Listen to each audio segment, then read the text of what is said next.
தூது செல்லுங்கள், மெல்லிய தென்றலை வீசச் சொல்லுங்கள்.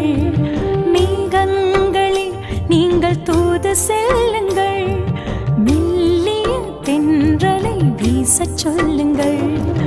புல்லணையில் பாலன் தவழ்கின்றார், புல்லணையில் பாலன் தவழ்கின்றார். புது பாட்டெடுத்து தாலாட்டு பாடச் சொல்லுங்கள்.